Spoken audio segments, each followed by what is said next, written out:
I remember when Margaret Thatcher, there's something about pull up your bootstraps or something like that.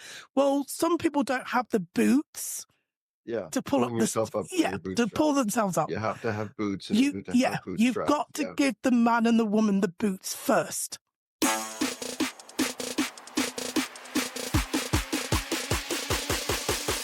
Stories, labels, misconceptions, NHS remains a blessing.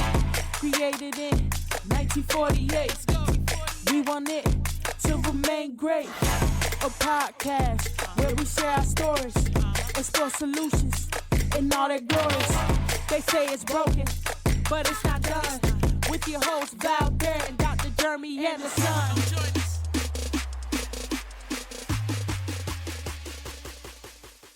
Yeah. Some people have the boots because their parents have given them the boots. Yeah. Their contacts have given them the boots. I don't believe it when not many people do everything 100% on their own. No, I mean, I've had work in the past. Yeah. I've had work in the past because of somebody I knew, you know, when I was self-employed. So when people say I'm self-made, really? Are you self-made? You know? No, I think you're right. I think none of us are completely self-made. What I wanted to focus on today, the obsession with some politicians saying they are working class. This obsession to appeal to a certain demographic by using that word, when people clearly look at them now and think, well, you're earning a certain amount of money. You've got this platform. Are you really working class? So that's the debate I wanted to have a chat about. Apparently, a lot of politicians are claiming to be working class. And what does that mean? But what does it mean to them? This is the thing. And what does it mean nowadays? Yeah. I just thought it was working class, middle class, upper class, elite. I don't know. But apparently there's 7 levels. I can't even be bothered. Yeah. I just want to class the society. But we seem to be, in this country, obsessed. And I think a lot of politicians here are embarrassed to just come out loud and just say who they are. Hence, when you look at Trump, he'll say, I'm a billionaire. He doesn't care. Do people really care? Yes. Do you see what I mean? Yeah. Do they care? Yeah. But even Donald Trump, who was born into luxury, right? Yes. And his big thing when he was running for president the first time, he was arguing that he was a self-made man. Yeah. Nothing but a small loan from his father. $3 million. Well, that is small to him. Yeah. But that's interesting, right? Like, at least I think, coming from Canada and with close proximity to the U.S., the U.S. myth, the American myth is a self-made person. Like anybody could get rich. The American dream.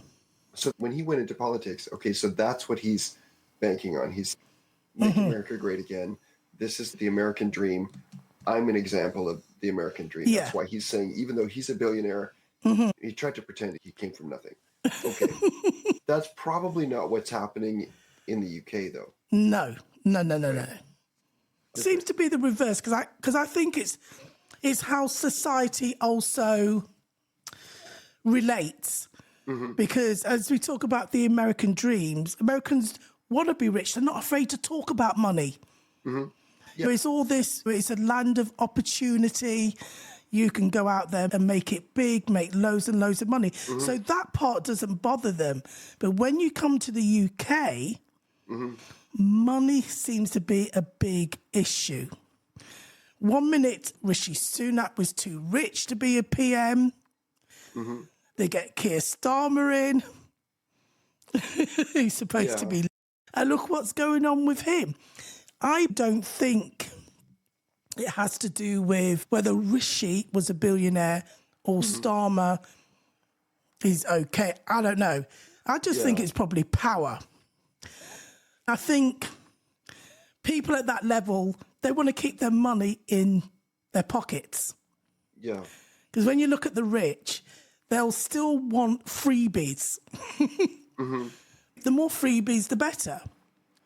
And if Arsenal are going to give him freebie tickets to go and sit in the box, he'll take them.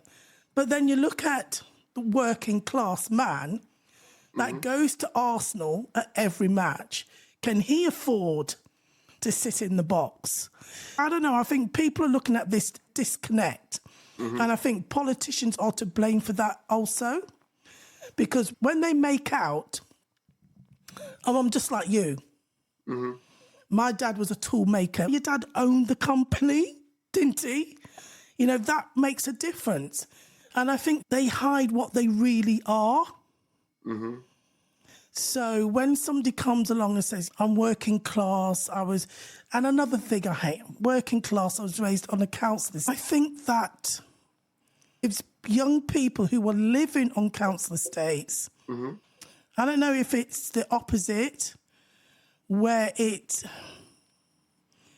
I don't know the word, makes out to them that if you live there, you're less likely to succeed. Your postcode shouldn't matter. Your accent shouldn't matter. Where you went to school shouldn't matter. But we know in the UK that it does. So when you go for a job or you want to go to a better university, whether you went to a state school and you live on the worst housing estate ever, but you've passed all your exams, are they going to focus on where you live and the school that you went as opposed to the person that is sitting there? So I think we have a problem with how we see those things. And I think when we keep going on about housing estate, when we spoke about housing, it's a house. It's just got the word estate. But then if you use the word estate on its own, the rich will have estates. So it's how we see people, because we're too obsessed with class. We're too obsessed with putting people in boxes and putting people in their places. It occurs to me that even in Canada and the US, I don't think we even really use the terms so much like class, right? Like we used to talk about, or I think the term used to be kind of high class or low class, but then that became a slur. So we talk about working class and I don't know, what's the term? Ruling class, but that even sounds kind of... Is it elite? The elites. And then we talked sort of blue collar, white collar. Green collar, I don't know. And I think now I heard the term, is sort of people who live paycheck to paycheck. Yeah. Right. I don't know. Coming from Canada, I did have a sense that in this country, the sense of the hierarchy, and you are where you're at a particular spot, and don't you dare think you can try to get above the person above you, right? Yeah. Know your place, know your station. Or something. Yeah. Know your place. And I think in the States or in Canada, the idea of it like a rags to riches story, like Angela Rayner story, would be completely celebrated as this is great. Anybody can do this. Yeah. You can do it too. Exactly. Right? But here, I don't know. How does that land for you? Is it that same kind of anybody can do it if they just apply themselves? Or is it more like that's not supposed to happen? Well, it's changed. I remember growing up under Thatcher. So I remember when she was in power. So as a black woman myself, I didn't see anybody that looked like me or was even from my background, from working class. Having somebody like Angela Rayner will be an inspiration to young girls that have an accent. Because you didn't have people like her with an accent there. Have a regional accent. Probably single mom. There's nothing to be ashamed of that. Young, still wants to go out. So I don't understand why they slam her for going out and having a good time. She's a young woman. So there again, we are also dictating that when you get to a certain level in society, you're supposed to act like you got a broomstick rammed up your ass and just sit there and just do knitting or something. She wants to rave. Leave her alone. She wears shorts. So what? Did the world change because she went dancing? Did it change because she wore shorts and she had a nice time? No, it didn't. No. We focus on the wrong things. And I think with somebody like her, certain people that are a bit snobbish probably just want to knock her down a peg or two. Yeah. That's basically what it is, because somebody like her isn't supposed to be in that position. That's the example of somebody who started at a lower level in the hierarchy and made their way up. Yeah. But then I think what you were talking about was people who maybe started from a higher position wanting to kind of be perceived as starting lower. I look at the things that are going on Twitter, X, whatever it's called now, and this British identity. And I think there might be still a problem with that. Because when you look at the US, it's about the land of opportunity and hope. They've always got the flag in their schools. And then you look at the UK, some people are embarrassed by the flag. They don't know who they are. We've got this white versus black. It's just getting worse. And they may talk about aspirations, but it's with a very small A. Yeah. Very small A. Like it's impolite to strive too hard. Yeah. Aspirations to a certain point. Do you know what I mean? Because there's still this circle around the elite. The elite help the elite. When you go to the same school, you look at Eton. I remember this woman was talking on the television the other day, saying she would like more people in Parliament that don't all go to the same school. Well, there again, that's opportunity as well. Because when you start off as a researcher for an MP, the likelihood is you'll get catapulted into a safe seat. Okay. Yeah. So how many people from working class backgrounds, quote unquote, or living in abject poverty, quote unquote, are researchers for MPs? I have no idea. Do you see what I mean? Everything. It's pretty low. Yeah, so everything's about opportunities and what's that word? Oh, bloody hell. Who you know, all that nepotism. Oh, nepotism. Yeah, nepotism. Yeah. No, you know, not what you know. Yeah. Some, children of celebrities, children of politicians, whatever, you're unlikely to see them signing on. You're unlikely to find that. So we have so many barriers. There's so many things that are in the way of other people, normal people, that may not have a friend that's high up in government, may not have that opportunity to work as a researcher, won't be able to afford internship. Won't afford to be an internship at JP Morgan, but that's their dream. So again, the aspirations is with a very, very tiny A, because we're still keeping those that may have an aspiration with a capital A, with a small a, and we're keeping a certain group that should excel, we're keeping them up there. So it's like when I said to you before about, I remember when Margaret Thatcher, there's something about pull up your bootstraps or something like that. Well, some people don't have the boots. To pull up yourself up by your bootstraps. To pull themselves up. You have to have boots in order to have bootstraps. You've got to give the man and the woman the boots first. Yeah.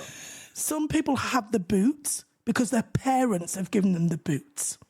Yeah. Their contacts have given them the boot. Not many people do everything 100% on their own. No, I mean, I've anybody had does it work in the 100% on their own. past. Yeah. I've had work in the past because of somebody I knew. You know, when I was self-employed. So when people say I'm self-made, really? Are you self-made? You know, No, I think you're right. I think none of us are completely self-made. I mean, all of it No one comes is. down to all the things that you don't even recognize have contributed to that. So, for example, even just having a government that has regulations in place to prevent corruption, right? So you know, to open your business, you didn't have to pay a bribe, right? Like that's a barrier you never faced. I'm not saying you personally, right? But do you know what I mean? Like there's lots of things that contribute to the success of a person doing a thing Of that course. they won't even know because they won't have a problem they didn't even know they could have had, right? And so I think the so-called self-made men and women need to recognize that. Yeah. Kemi Badenoch. So I think she was raised middle class. Okay. Then I think at 16 or 17, she went to work in McDonald's. Okay. Nothing wrong with that. She's young. Yeah. Go and flip burger. I've done it, you know? Me too. So she believed that made her working class. I believe that grounded her backside. That's what I believe. I think that brought her down to earth. That's what it did. I don't think it made her working class at all. I don't know if changing jobs can bring you down a class. I don't know. I mean, if you're, as she said, if she's raised middle class, Yeah. right? If her parents are feeding her and putting a roof over her head, Yeah. if she also goes to work and makes some money, Yeah. that doesn't immediately make her working class. No. That doesn't change her station. You know, Because her mindset, everything in her life at home isn't going to change. She's not going to suddenly move into the worst estate ever on the 16th floor where the lift doesn't work and surrounded by drug addicts. Her life wouldn't have drastically changed because she's flipping a burger. Exactly. You know, disclosure about myself, I also started working at McDonald's when I was 14. I was raised in a middle-class home. And I started So working you're at 14. even saying middle class? I guess so. Yeah. I would say middle class. Why do you say middle class? I guess I was thinking, I know I said we don't really use class in Canada or the US, but I think we do. I think middle class is a term that was used to refer to people who are certainly not like at the poverty line or below the poverty line, but they're not sort of wealthy either. You're not living off your stock trades, right? You're working for a living, right? You work and you pay your taxes, and that's considered middle class. And one thing they do talk about in the US and Canada is the shrinking middle class or the hollowing out of the middle class, right? The idea that more people who were middle class before are slipping into poverty. Okay. Because those middle class jobs are disappearing or their wages aren't increasing. How do you define poverty? I think in Canada there would be a specific level set according to inflation and prices and things, whereby you can meet all your needs. All your basic needs can be met. So if you earn above that amount, you're not in poverty. If you earn below that amount, you're in poverty. What are your basic needs? I would say food, clothing, shelter. Yeah. If you can afford to keep a roof over your head and food on the table and you have clothes to wear, Yeah. that's what you need to do, right? So you wouldn't class that as poverty if you those basic things.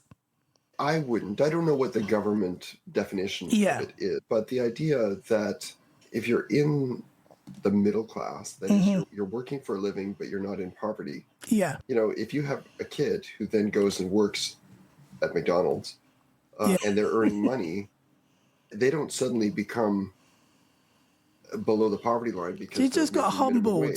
That's all. Right? She humbled. Yeah. She probably talked posh there anyway, so... Yeah, all it meant was you have a source of earning money and you don't have any expenses, so it's all disposable income. Exactly. At that level. Yeah. But it seems to me like, a politician saying I was middle class, and then I slipped into poverty or working class or something like that. It's like they're taking the piss. It really is. It would seem like they're trying to make a parallel between their experience. Yeah. And they're kind of framing it in the same, as if they were like these voters who are either see themselves as having been in the middle and then slipped into poverty, or they fear that, right? Yeah. So they're trying to appeal to that sort of nervous voter who's concerned about their own level, framing it in a similar way, but their experience is very different. Of course. Right. But do you want your politician to have experienced the exact same things as you? Is that what we want? Are we saying that our Prime Minister, our MPs must have all lived on the worst housing estate, come from a single parent, know what it's like to be poor, whether they went without Sky TV or they worked at McDonald's at 16? Is this what we want our politicians to be? I think we want our politicians to be able to relate, right? Because the whole role of a politician, of a representative, is to say, you have needs, you can't bring it to Parliament or something directly, so I'm going to represent you. So you want your representative to actually understand what you're going through. Psychologist, for somebody to understand what you're going through, does it mean they have to have gone through it themselves? No, I mean, it does help in a specific instance, but there's no representative who can experience everything. No, there isn't. What you need is someone who has experienced just enough to be able to, I guess, kind of check their own assumptions, or just recognize that I need to not make assumptions and just try to understand. But doesn't that go with who they surround themselves with? Their advisors. Because if they've got advisors that haven't experienced anything and they haven't experienced what most people have gone through, how are they going to make better decisions? Because we go back to when COVID happened and when they were talking about the lockdown, I cannot remember the woman's name, when at the inquiry, she said, nobody thought about people being locked down with their abusers. There was nobody in the room that brought that to the table. So it says a lot when the voices are the same. So to me, it's more about the voices around them as well as them. Because you've got two types of politicians. You've got the career politician and you've got the conviction politician. Yeah. You had politicians like Tony Benn, who was rich. Big house, I think, was in Holland Park. But he was a conviction politician. I don't know if we've got that anymore. Yeah. Each generation wants something different from their politicians. There was a time when people were happy that they had the elite lording it over us. People were happy. People were okay. Then the next generation, they want something different. Yeah. More people from certain backgrounds are more involved in politics, are more active.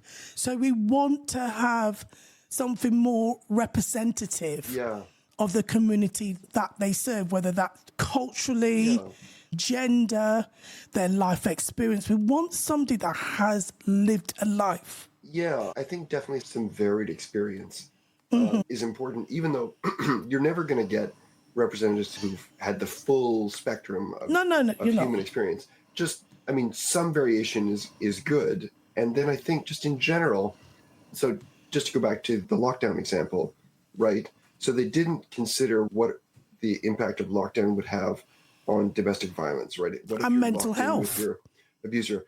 But even if they had considered, domestic violence, maybe they wouldn't have considered, I don't know, alcoholism or, as you say, mental health or depression, or I don't know, asthma, like, or, you know, getting stuck at home when you've got black mold in the walls. Right? Exactly. No garden, overcrowded on the 16th floor of a tower block. I mean, you can consider lots of options. There's always going to be some options you didn't consider. So really what people need to recognize is, yes, you want to consider as many things as possible. Yeah. But just recognize that there will be things you haven't thought of. Of course, there's no perfect system. But when you don't have a variety of voices in the room, there's a lot more options you're going to miss out. Yeah. So there's things, by having that variety, there's a lot of things that you will not miss that way.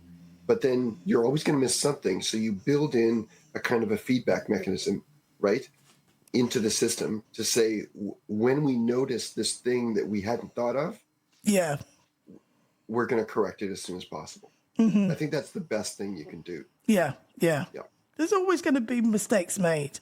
Yeah. But it's how you rectify that mistake. Yes.